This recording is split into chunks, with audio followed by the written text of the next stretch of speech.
എന്താ വിശേഷം? അപ്പ അറിഞ്ഞില്ലേ? ഞങ്ങൾ പാഠപുസ്തകം കൊടുത്തു എന്നാണ്. ഇവിടെ ഈ ഞങ്ങളുടെ ഗവൺമെന്റ് അധികാരത്തിൽ വരുമ്പോ നിങ്ങൾ പാഠപുസ്തകം അച്ചടിക്കുന്ന തമിഴ്നാട്ടിലെ കമ്പനിക്ക് പണം കൊടുക്കാത്തതിന്റെ പേരിൽ എവിടെ ഇതൊരു നടക്ക് പോണ ലക്ഷണില്ല.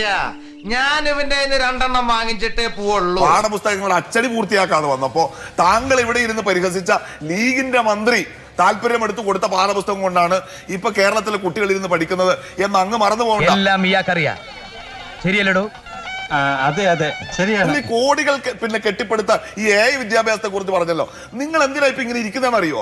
ഇവിടുത്തെ പാവപ്പെട്ട പട്ടികജാതി വിദ്യാർത്ഥികൾ, ഈ സ്കോളർഷിപ്പ് കിട്ടിയിട്ട് മാത്രം പഠിക്കാൻ കഴിയുന്ന ഏറ്റവും പാവപ്പെട്ട മക്കൾ നമ്മുടെ ഗവൺമെന്റ് എന്തൊക്കെ ജനങ്ങൾക്ക് കൊടുത്തു. കൂടുതലും വാഗ്ദാനങ്ങളാ കൊടുത്തു. അവരുടെ പണം കൊടുക്കാതെ കോടികൾ ചെലവാക്കി കേരളത്തിന്റെ റോഡിന്റെ ഇരുവശത്തും ആ മനുഷ്യന്റെ ചിരിക്കുന്ന മുഖം വെച്ചിട്ട് മറ്റാരുണ്ട് ഞാനല്ലാതെ എന്ന അഹങ്കാര വർത്തമാനം പറഞ്ഞപ്പോഴാണ് എന്ത് ചെയ്യുന്നതിന് മുമ്പും ഒന്ന് ആലോചിക്കണം. വെറുതെ എടുത്തു ചാടരുത്.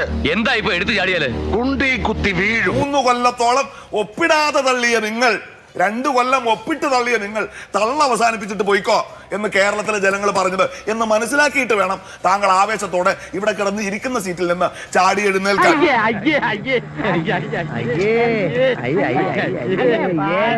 ഒരു യൂട്ടേൺ എടുത്തിട്ടില്ല ഇവിടെ CPM-ന്റെ പ്രതി, മനസ്സിലാക്കിക്കോ.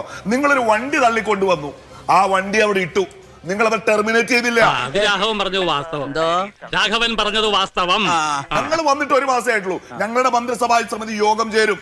ക്യാൻസൽ ചെയ്യാൻ സാധ്യതയുണ്ടെങ്കിൽ ക്യാൻസൽ ചെയ്യും. അല്ലാതെ തുടരുമെന്നോ നടപ്പാക്കുമെന്നോ ഞങ്ങൾ എപ്പോഴെങ്കിലും പറഞ്ഞിട്ടുണ്ടോ?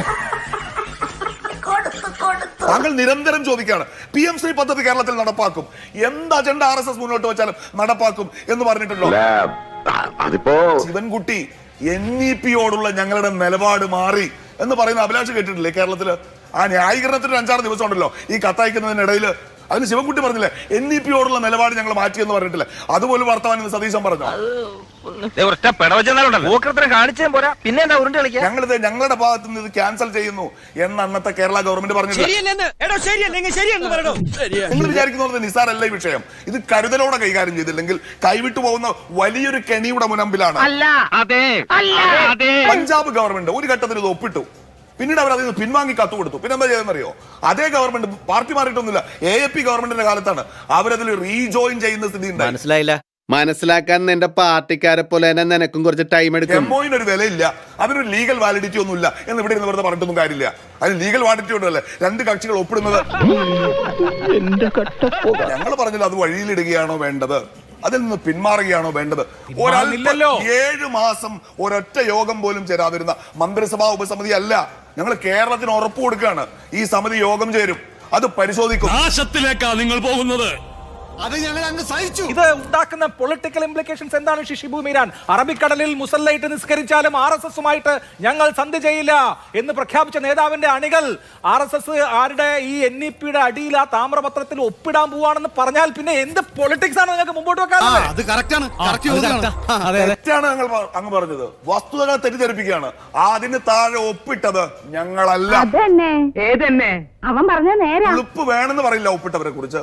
ഉളുപ്പുള്ളവന്റെ വളപ്പിലെ കിണറ്റിലെ 1 ഗ്ലാസ് വെള്ളം കുടിച്ച യോഗ്യത പോലും ഇല്ലാതെ ഇവിടെ ഇരുന്ന് ഗിരിപ്രഭാഷണം നടത്തിയ ആളുടെ നേതാവാണ്. അപ്പോ അങ്ങനെ ഒപ്പിട്ട് കയ്യോടെ പിടിക്കപ്പെട്ട് വണ്ടി തള്ളിക്കൊണ്ടിരിക്കെ അങ്ങാടിയിൽ വെച്ച് മുണ്ടഴിഞ്ഞു വീണതിന്റെ ജാള്യത മറയ്ക്കാൻ ഇവിടെ വന്നിരുന്ന് ചിലക്കുന്ന ആൾക്ക് രാഷ്ട്രീയ മറുപടി മാത്രമേ ഉള്ളൂ. 10 കൊല്ലം മുമ്പ് ഉമ്മൻചാണ്ടി സർക്കാരിന്റെ കാലം ഓർമ്മിക്കാൻ കഴിയുന്ന വിധമുള്ള പവർ കട്ടിന്റെ കാലമാണ്. അളിയൻ രാജിവെച്ചില്ലായിരുന്നെങ്കിൽ ഇതുണ്ടാകുമായിരുന്നില്ല, പവർ ഫെയിലിയർ ഉണ്ടാകുമായിരുന്നില്ല. എനിക്കറിയാൻ മേലാത്തോണ്ട് ചോദിക്കുക, മറ്റേ അളിയനാണ് നല്ലത്. ഈ അളിയൻ അത്ര കൊള്ളുകലാത്തോണ്ട് മറ്റേ അളിയനെ കൊണ്ടിരുത്തി ഭരിക്കാൻ നോക്കിയതാണ്. പക്ഷെ ഒരു അളിയൻ പോയതോടുകൂടി കറണ്ടില്ല.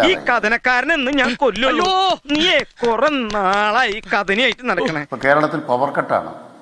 നമ്മളുടെ ചെറുപ്പക്കാര് പിള്ളേര് അവർക്ക് വണ്ടി മോഡിഫൈ ചെയ്യാനും പറ്റിയില്ല, പന്തുകളി കാണാനും പറ്റില്ല. ഇത്രയും കാലമായിട്ട് ഈ നീർക്കോലിക്ക് ഒരു ഇംപ്രൂവ്മെന്റ്സ് ഉണ്ടായി. ആ മുഖ്യമന്ത്രി ആയിക്കഴിഞ്ഞാൽ ഒന്നൊരു ചിരി ഉണ്ടായിരുന്നല്ലോ. ആ വണ്ടിയെല്ലാം മോഡിഫൈ ചെയ്ത് ചെറുപ്പക്കാരിങ്ങനെ പറപറാന്നിങ്ങനെ പോകുന്നത് ഒരു പോക്കായി. ആരുടെയെങ്കിലും ഒക്കെ പുറത്ത് കുതിര കയറാൻ തുടങ്ങുന്ന അസുഖം ഉണ്ടല്ലോ, അത് നിങ്ങൾക്ക് ഈയിടെ വളരെ കൂടുതൽ. എല്ലാ KSRTC ബസ്സിലും സൗജന്യം. ഇത് VD സതീശൻ എന്താ പറഞ്ഞത്? തീർത്ഥയാത്രയ്ക്ക് പോകാം. നിങ്ങൾക്ക് എവിടെയും പോകാം. നീ രക്ഷപ്പെടാത്തത് എന്തുകൊണ്ട് എന്ന് എനിക്ക് ഇപ്പൊ മനസ്സിലായി. കെ സി വേണുഗോപാൽ പറഞ്ഞ നാട്ടുകാരെ വിശ്വസിക്കാത്തതുകൊണ്ട് ഒരു സിനിമാ നടൻ രമേഷ് പിഷാരടിയെ കൂടെ കൂട്ടിയാണ് പാലക്കാട് എന്ന് പറഞ്ഞത്. കെ സി വേണുഗോപാലിനെ ആളുകൾ അത്ര വിശ്വസിക്കുന്നില്ല എന്ന് തോന്നുന്നു. രമേഷ് പിഷാരടി പറഞ്ഞാൽ കുറെ കൂടെ വിശ്വസിക്കും. അറിയാവുന്ന ആരെ കൊണ്ടെങ്കിലും താൻ രക്ഷ എഴുതി കെട്ടിച്ചോ, തനിക്കാണ്ട് വലിയ കുഴപ്പം തുടങ്ങുക. എല്ലാവർക്കും സൗജന്യമായിട്ടങ്ങ് എല്ലാ KSRTC ബസ്സിലും പോകാമെന്നല്ലേ മാനിഫെസ്റ്റോ? അത് ഓർഡിനറി ആക്കിയിട്ട് എന്ത് ന്യായ ഇവര് വർത്താനം പറയുന്നത്? ബ്രിട്ടീഷുകാരുമായിട്ട് സഹകരിക്കാൻ തീരുമാനിച്ചവരോട് ഗാന്ധി പറയുന്നുണ്ട് ഉപ്പ് സത്യാഗ്രഹത്തിന്റെ യാത്രക്കിടയിൽ ഒരു യോഗത്തിൽ അവിശ്വസ്തതയാണ് കാലഘട്ടത്തിന്റെ ധർമ്മം. എന്താ നമ്മുടെ പേര്? അനിൽകുമാർ. നോട്ട് ചെയ്തോ? ഇന്ത്യ രാജ്യത്തിന്റെ മോദി സർക്കാരിനോട് അവിശ്വസ്തതയാണ് കാലഘട്ടത്തിന്റെ ധർമ്മം. ഇത് തന്നെയാണ് ഞങ്ങളുടെ നിലപാട്. ക്ഷമ പരീക്ഷിക്കരുത്. ഇതുകൊണ്ട് ഞാൻ ഒറ്റ വീക്ക് ചെന്നുണ്ടല്ലോ. ഈ PM ശ്രീ പദ്ധതി നടപ്പിലായിട്ട് എത്ര കൊല്ലായി? ഇന്ത്യ മുഴുവൻ കോൺഗ്രസുകാർ ഇന്ത്യ മുഴുവൻ അതിന്റെ പൈസ വാങ്ങിച്ച് കൈകാര്യം ചെയ്തിട്ട് കാലം എത്രയായി? തെലങ്കാന സർക്കാർ 3 കൊല്ലം അല്ലെ 2.5. എന്തിനാണോ ഇവരൊക്കെ അകത്തോട്ട് പറഞ്ഞു വിടുന്നത്? അവിടുന്ന് എന്തെങ്കിലും കൊടുത്ത് പറഞ്ഞു വിട്ടുകൂടെ? കർണാടക സർക്കാർ, അവരുടെ തന്നെ രാജസ്ഥാൻ സർക്കാർ, ഹിമാചൽ പ്രദേശ് സർക്കാർ നിരയായിട്ട് എണ്ണി കാശ്. എന്തോന്നാടോ ഇത്? എവിടെ നിന്ന് കിട്ടിയോടോ ഈ ഉണ്ടാക്കണേ? പിണറായി വിജയൻ ആ ഗവൺമെന്റ് ഈ MOU എന്ന് പറയുന്ന പാപപത്രത്തിൽ ഒപ്പിട്ടു നിങ്ങൾ പറയുന്ന എപ്പോഴാ? ആ സർക്കാരിന് മുന്നോട്ട് പോകാനാവാത്ത വിധം ശ്വാസം മുട്ടിച്ചു. SSKയുടെ ഫണ്ട് കൊടുക്കാത്തതുകൊണ്ട് ശ്വാസം മുട്ടിച്ചു. ഒന്ന് നിർത്തണോ തന്റെ ഈ പ്രതിപക്ഷ നേതാവായിരുന്ന VD സതീശൻ ഒരു തവണയെങ്കിലും കേരളത്തെ ശ്വാസം മുട്ടിച്ച് SSKയുടെ ഫണ്ട് തരാത്തത് തെറ്റാണെന്ന് മോദിക്കെതിരെ പറഞ്ഞു. ഉപദേശം കൊള്ളാൻ വർമ്മ സാറേ, പക്ഷെ ചെറിയൊരു പ്രശ്നമുണ്ട്. തന്റെ തന്തയല്ല എന്റെ തന്ത. ഇപ്പൊ എന്നിട്ട് എന്താ പറയുന്നത്? ഇന്നലെ വന്ന് കള്ളം പറയുകയാണ്. മുഖ്യമന്ത്രി കള്ളം പറയാൻ പാടില്ല എന്നൊരു നിയമം കൊണ്ടുവന്നാൽ സതീശൻ ജയിലിൽ കിടക്കും. പറ്റിപ്പോ മായമോ ഇല്ലാത്ത നല്ല കീർത്തിയം കക്ഷികളാ. നിയമസഭയിൽ ഒരു നിയമനിർമ്മാണം നടത്തണം. ഗവർണർ ഒപ്പിടുമെന്നൊരു സംശയമുണ്ട്. ഗവർണർ ഒപ്പിട്ടില്ലെങ്കിലും സതീശന് പരാതിയില്ല. കാരണം എന്താണ്? അവർ ചക്കരം ആൾക്ക് തീരെ വിദ്യാഭ്യാസം വിവരമൊന്നും ഇല്ലേ? വിഡ്ഢിത്തിരെ പറയുള്ളൂ. ഗവർണർ സർവകലാശാലകൾ ഭരിക്കുന്നു. തിരുവനന്തപുരത്ത് ഒരു പരിപാടി ഉണ്ട്, തൃപ്പടി ദാനം.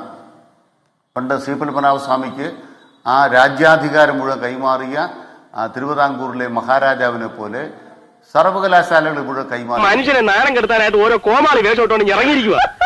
അപ്പൊ അവിടെ VC-മാരെ വെക്കുന്നത് ഉന്നത വിദ്യാഭ്യാസ മന്ത്രി അറിയണ്ട.